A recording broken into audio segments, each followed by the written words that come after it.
Thank you all for being here today. I spend a lot of time speaking on matters of faith and God's goodness, but this message I'm about to share with you is deeply personal, something that transcends the usual Sunday sermon. While I've always been comfortable sharing God's word and inspiring people, this particular experience is so profound that I feel compelled to share it, even if it goes beyond what some might expect from me, Joel Osteen, your pastor and television preacher. Something happened to me recently that I can't keep to myself anymore. Something that has fundamentally changed how I see spirituality, our walk with God, and what it truly means to connect with the divine. I'm going to share this with you not because I'm seeking attention or validation, but because I believe this message needs to be heard. It certainly shocked me, and I suspect it will leave many of you speechless as well, in a good way. A few months ago, I had a dream. Now I'm 62 years young, and I've had the privilege of serving in ministry for many years, reaching millions through our television broadcasts, writing books, and sharing messages of hope. I've seen God's hand in countless lives, and I believe in the power of His Spirit. But I'll be honest, I'm not someone who typically puts much stock in just any dream. I've always believed in being practical and grounded, in walking by faith and not just by fleeting thoughts. Dreams to me were often just the mind processing the day's events, random thoughts while you sleep. Nothing more, nothing less. But this dream was different. It was more vivid, more real than any dream I'd ever experienced. In fact, calling it a dream almost feels inadequate. It was more like an encounter, a visitation, an experience that transcended the normal boundaries of sleep and wakefulness. In this dream, I found myself in a vast desert landscape. The sun was setting, casting long shadows across the sand dunes. The air was still, almost unnaturally quiet. I was alone, or so I thought. Then I noticed a figure in the distance walking toward me. As this person drew closer, I felt an overwhelming sense of peace wash over me. The kind of peace I hadn't felt in years, maybe ever. There was no fear, no anxiety, just this profound sense of calm and presence. When the figure finally stood before me, I knew immediately who it was, though I can't explain how I knew. It was the Lord Jesus Christ, not the European-looking Jesus from Renaissance paintings, not the sanitized Sunday school version, but a Middle Eastern man with dark skin, weathered by sun and wind, with eyes that seemed to contain infinite depth and compassion. He wore simple robes, and there was a quiet authority about him that needed no introduction, no credentials. He looked at me with those penetrating eyes and spoke my name, Joel.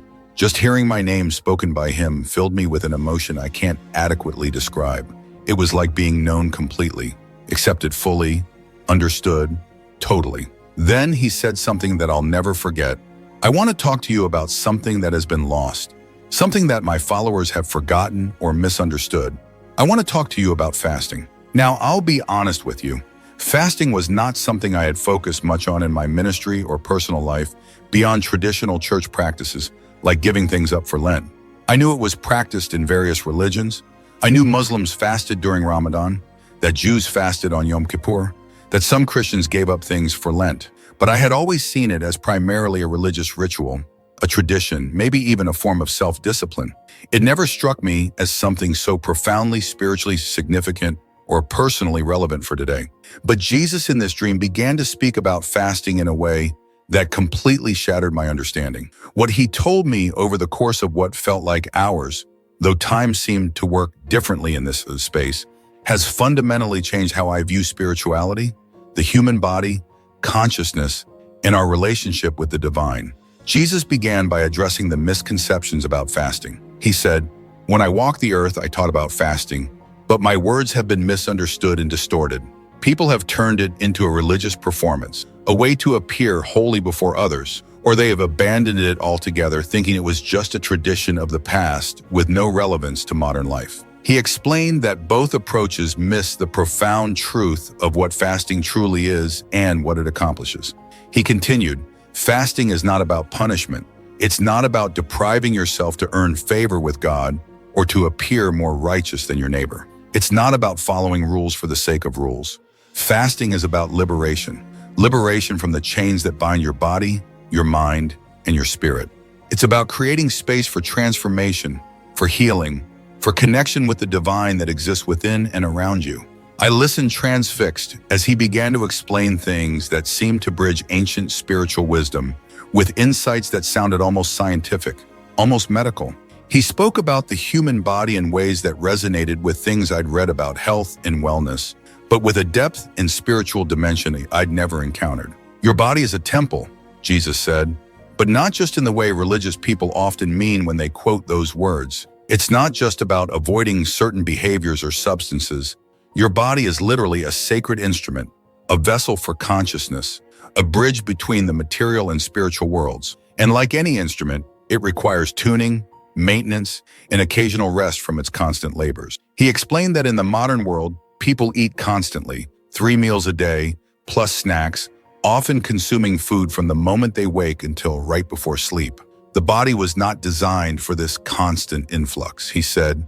When you eat continuously, your body is in a perpetual state of digestion, processing, storing. It never gets the opportunity to rest, to repair, to cleanse itself of accumulated toxins and damaged cells.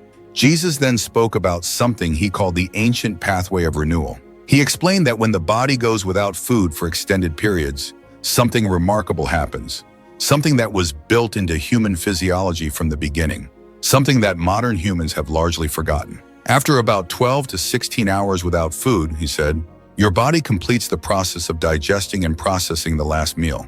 Then, instead of shutting down or starving as many people fear, it shifts into a completely different mode of operation. It begins to feed on itself, but not in a destructive way, in a highly intelligent, selective way. He explained a process that sounded similar to what I later learned scientists call autophagy, literally self-eating, where the body begins to break down and recycle damaged cells, misfolded proteins, and accumulated cellular debris. Your body becomes its own physician, Jesus said. It identifies what is broken, what is diseased, what is no longer serving you, and it consumes these things for energy while preserving and protecting what is healthy and vital. I was stunned by this description. Here was Jesus, 2,000 years before modern cellular biology, describing a process that scientists only recently discovered and that earned a Nobel Prize in 2016. But he wasn't done. This physical cleansing is only the beginning, he continued. As the body purifies itself, something happens to the mind and spirit as well. The fog that clouds your thinking begins to lift. The constant chatter of thoughts and desires begins to quiet. You become more aware, more present, more able to perceive spiritual realities that are always present but usually obscured by the noise of constant consumption and stimulation. Jesus spoke about how fasting was a practice he himself engaged in regularly, most famously during his 40 days in the wilderness before beginning his ministry. Those 40 days were not about proving something to God or to Satan, he explained. They were about preparation, about purification, about reaching a state of consciousness and spiritual clarity necessary for the work I came to do. In that state of extended fasting, the boundaries between the physical and spiritual realms became thin, permeable. I could perceive clearly the temptations, the spiritual forces, the path laid before me. He then said something that really shocked me. Sometimes, even with the best intentions, the very truths I taught can become buried under human interpretation and tradition. My simple, profound truths were meant for personal transformation, but they can be turned into rigid rules, into external performances. Fasting is one of the clearest examples of this distortion. Jesus explained that he never commanded fasting as a religious obligation or a way to earn salvation. When I spoke about fasting, I gave instructions on how to do it properly, not for show, not to appear holy before others, but in secret as a private practice between you and the divine. I said when you fast, not if you fast, because I understood it as a natural, beneficial practice for anyone seeking spiritual depth and physical health. He spoke about the religious leaders of his time who made a great show of their fasting, wearing ashes, looking miserable, making sure everyone knew how pious they were. This turns fasting into pride, into spiritual competition, he said. It defeats the entire purpose. True fasting is humble, it's private, it's between you and God. It's not about impressing others or earning religious merit points. Then Jesus began to address specific benefits of fasting that he said have been forgotten or ignored by modern religious practice. He spoke about fasting as a tool for breaking addictions, not just to food, but to any substance or behavior that has gained control over a person's life. When you fast, you directly confront desire, he explained. You feel hunger, you feel cravings, you feel the pull of habits and patterns, But instead of immediately satisfying these feelings, as modern life encourages you to do, you sit with them, you observe them, you realize that they are temporary, that they don't control you, that you can choose not to act on them. This builds tremendous spiritual strength and self-mastery. He talked about how fasting reveals what has mastery over us. Most people are slaves to their appetites and don't even realize it. They think they're free, but they're controlled by the next meal, the next pleasure, the next distraction. Fasting breaks these chains. It shows you that you are not your desires, that you are not your body's demands, that you have the power to choose your response to physical sensations and emotional impulses. Jesus then addressed something that really struck me: the connection between fasting and mental health, particularly depression and anxiety. In your modern world, these conditions have become epidemic, he said. People are medicated, therapized, but often not truly healed. One of the forgotten tools for mental and emotional healing is fasting. He explained that the body and mind are not separate. They're intimately connected. When the body is constantly in a state of inflammation from processed foods, excessive eating, and toxic substances, this inflammation affects the brain. It affects mood, clarity, emotional stability. When you fast, you reduce this inflammation. The mind begins to clear. Emotional balance returns. Many people who fast with proper guidance find relief from depression and anxiety that medications couldn't provide. But he was careful to add, this doesn't mean fasting is a magic cure for all ailments, or that people should abandon medical treatment. It means that fasting is one powerful tool among many, one that has been neglected in modern medicine despite its profound effects. It should be rediscovered, studied, integrated into healing practices. Jesus spoke at length about the spiritual dimension of fasting that goes beyond the physical benefits. When you quiet the body's demands for food, you create space for prayer, for meditation, for hearing the still, small voice of the divine that is usually drowned out by the noise of constant consumption and activity. Fasting is like turning down the volume on the physical world so you can hear the spiritual world more clearly. He said that many of the great prophets, mystics, and spiritual teachers throughout history practiced extended fasting precisely for this reason. Moses fasted for 40 days before receiving the commandments. Elijah fasted for 40 days before encountering God on the mountain. The Buddha fasted extensively before his enlightenment. Muhammad fasted regularly and taught his followers to fast. This is not coincidence. It's recognition of a universal truth about how human beings can access deeper spiritual realities. Then Jesus said something that particularly struck me, given my career as a pastor and television preacher. Your culture worships youth, beauty, pleasure, and constant entertainment. It tells you that happiness comes from satisfying every desire immediately, from never experiencing discomfort or deprivation. But this is a lie that keeps people spiritually weak and physically sick. True strength, true wisdom, true spiritual power comes from learning to embrace temporary discomfort for greater purposes. He explained that every great achievement, every act of heroism, every meaningful contribution to the world requires the ability to delay gratification, to endure hardship, to sacrifice immediate pleasure for long-term good. Fasting trains you in this essential capacity, he said. It's like exercise for the will, for the spirit. Each time you choose not to eat when your body wants food, you strengthen your ability to choose the higher path over the easy path in all areas of life. Jesus also addressed something I found fascinating: the relationship between fasting and compassion. When you voluntarily experience hunger, he said, you develop empathy for those who experience it involuntarily. You remember what it feels like to truly need food, not just want it. This can transform how you relate to the poor, to the hungry, to those who lack basic necessities. Fasting cultivates gratitude and generosity. He spoke about the economic and environmental dimensions of fasting as well, which surprised me. If people in wealthy nations fasted regularly, they would consume less, waste less, demand less from the earth. The planet itself would benefit from this practice, and the money saved from eating less could be given to feed those who don't have enough. Fasting connects personal spiritual practice with social justice and environmental stewardship. At this point in the dream, I asked Jesus a question that had been forming in my mind. Lord, why don't more people know about this? Why isn't this taught more widely in churches? Why has this wisdom been lost? His answer was sobering, yet full of grace. Joel, sometimes even with the best intentions, the powerful and liberating truths I taught can become obscured by human interpretations or traditions over centuries. The focus can shift from personal spiritual growth and direct connection with God to other things.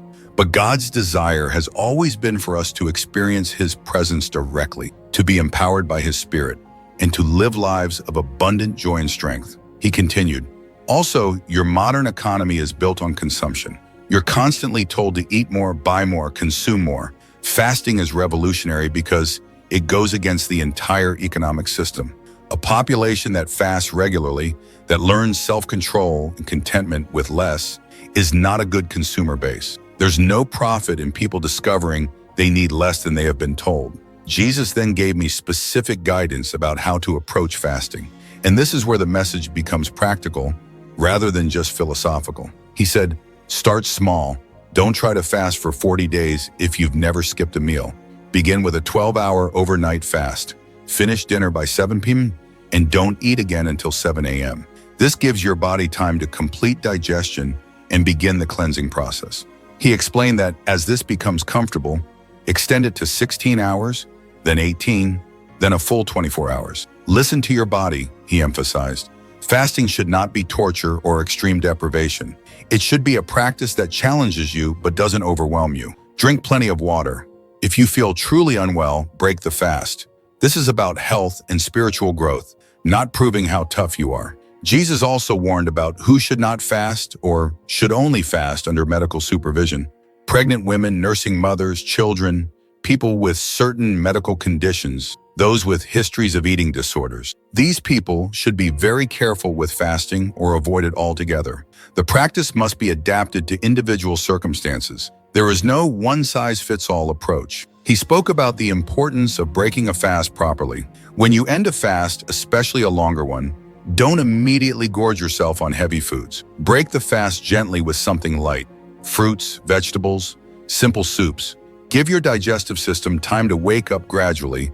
Otherwise, you can make yourself sick and negate many of the benefits. Then Jesus addressed the mental and spiritual practices that enhance fasting. Fasting is most powerful when combined with prayer, meditation, and reflection. Use the time you would have spent preparing and eating food for spiritual practices instead. Read scripture or spiritual texts. Spend time in nature. Journal about your experience.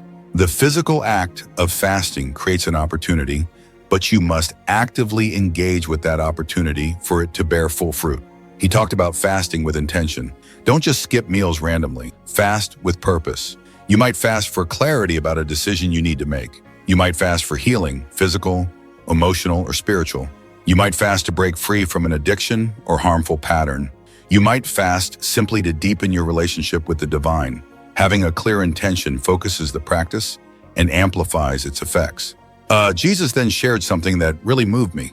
He said, throughout history, my true followers, not just those who call themselves Christians, but those who actually lived according to my teachings, practiced fasting regularly. The early church fasted twice a week. The desert fathers and mothers fasted extensively. The mystics and saints who had the deepest encounters with God almost all practiced rigorous fasting. This is not coincidence. Fasting was understood as an essential spiritual discipline, not an optional add-on, he continued. But somewhere along the way, particularly in wealthy Western Christianity, fasting was largely abandoned. It became at most a minor practice during Lent, often reduced to just giving up chocolate or soda. The power of true fasting was forgotten. Churches became social clubs, comfortable institutions that asked little of their members and produced little in the way of genuine transformation. Then Jesus said something that I believe is the core message he wanted me, Joel Osteen, to share. I'm calling people back to the ancient paths, to the practices that actually produce spiritual fruit. Fasting is one of these practices. It's not about religion in the sense of rigid rules. It's about reality. It's about how human beings are designed to function optimally, physically and spiritually. Whether you call yourself Christian, Muslim, Jewish, Buddhist, or nothing at all, the benefits of fasting are available to you because they're built into the very fabric of human physiology and consciousness. He emphasized that fasting is not magic or superstition. This is not about appeasing an angry God or earning your way to heaven. Salvation, being made whole, being reconciled with the divine, is a gift freely given, not something you earn through religious performances. But fasting is a tool for transformation, for healing, for growth. It's a practice that aligns your body, mind, and spirit with how they were created to function. Jesus spoke about the importance of community and support in fasting practices. While fasting itself should be done privately without fanfare, it's helpful to have others who understand and support the practice. Share your experiences with trusted friends. Fast together sometimes. Encourage one another, but avoid competition. Avoid judgment. Avoid spiritual pride. Support each other in growth without making it a contest of who can fast longest or most frequently. Toward the end of this encounter, I asked Jesus why he chose to share this message with me, Joel Osteen, an American pastor and television preacher. I already speak so much about faith. His answer was deeply profound. Joel, you have a voice that reaches beyond the traditional church walls. You speak to many who might not listen to certain religious authorities, but they will listen to a message of practical hope and transformation. Your ministry is about equipping people for a better life, and this message about fasting is a powerful tool for that very purpose. Also, you understand story. You understand how to communicate in ways that move people. This message needs to reach beyond church walls, beyond religious communities, to all people who are seeking health, meaning, and deeper connection with the divine. You can help it reach them. As this encounter was coming to a close, Jesus left me with a final challenge. Try it yourself. Don't just take my word for it or share this message without personal experience. Fast regularly for the next several months. Experience the physical, mental, and spiritual effects firsthand. Then share from your own experience, not just from what I've told you. And then, as suddenly as the dream began, I found myself waking up in my own bed. The sun was rising. I immediately wrote down everything I could remember from the encounter, filling pages and pages of notes. And then I began to follow his instruction. I started fasting. I began with simple 16-hour fasts, gradually extending them as I became more comfortable. I won't lie to you, it was challenging at first. I felt hungry, irritable, distracted, but I persisted. And after a few weeks, something shifted. The hunger became manageable, almost background noise. My mind became clearer than it had been in years. I found myself waking up alert and energized. My chronic inflammation and joint pain began to improve. I lost excess weight without even trying. But most significantly, I felt a sense of spiritual clarity and connection that I hadn't experienced in decades. I began to notice things. How much of social life revolves around food? How often I had been eating out of boredom or habit rather than genuine hunger. How controlled I had been by appetites I didn't even realize were controlling me. Fasting gave me back a sense of agency, of choice, of freedom. I also began to research the scientific literature on fasting, and I was amazed to discover that modern research is confirming many of the things Jesus told me in that dream. Studies show that fasting promotes cellular autophagy, reduces inflammation, improves insulin sensitivity, enhances cognitive function, may prevent cancer and neurodegenerative diseases, and can extend lifespan in laboratory animals. The spiritual wisdom and the scientific evidence align perfectly. Now, I know many of you listening to this might be wondering if this was really a divine encounter or just a dream influenced by something I read or watched. I understand that, but I can only tell you what I experienced and what has resulted from following the guidance I received. Whether you believe Jesus literally appeared to me, or whether you think this was my subconscious processing information in a powerful symbolic way, the message remains the same, and the truth of it can be tested. Try fasting yourself, research the benefits, experience the effects firsthand. Don't take my word for it or anyone else's word for it. Verify it through your own experience. I'm sharing this today because I believe this message needs to be heard. We're living in a time of epidemic, chronic disease, mental health crisis, spiritual emptiness, and disconnection from our bodies and from the divine. Fasting is not a panacea for all these problems, but it's a powerful tool that has been forgotten, dismissed, or misunderstood. It's time to rediscover it. I want to be clear. I'm not starting a new denomination, not selling a new program, not claiming to be a guru or a new spiritual authority. I'm just a pastor and television preacher, Joel Osteen, who had a profound experience and who has been asked to share it. Take from this what resonates with you, leave what doesn't, but I encourage you to approach this with an open mind and a willingness to experiment. If Jesus appeared in my dream to teach about fasting, I believe it's because this practice holds keys to healing and transformation that our world desperately needs. Whether you're religious or not, whether you believe in divine encounters or not, the practical wisdom about fasting stands on its own merits. Start small. Be patient with yourself. Fast with intention and awareness. Pay attention to what happens in your body, your mind, your spirit. And perhaps in the quiet space that fasting creates, you too will encounter something profound. Whether you call it divine inspiration, whether you call it the deeper wisdom of your own consciousness, or whether you simply experience the natural benefits of giving your body the rest and renewal it needs. Thanks so much for watching. I hope you found this breakdown helpful and insightful. If you want to keep learning and stay updated with more videos like this one, don't forget to hit that subscribe button and turn on notifications. Let me know your thoughts in the comments below. See you in the next video.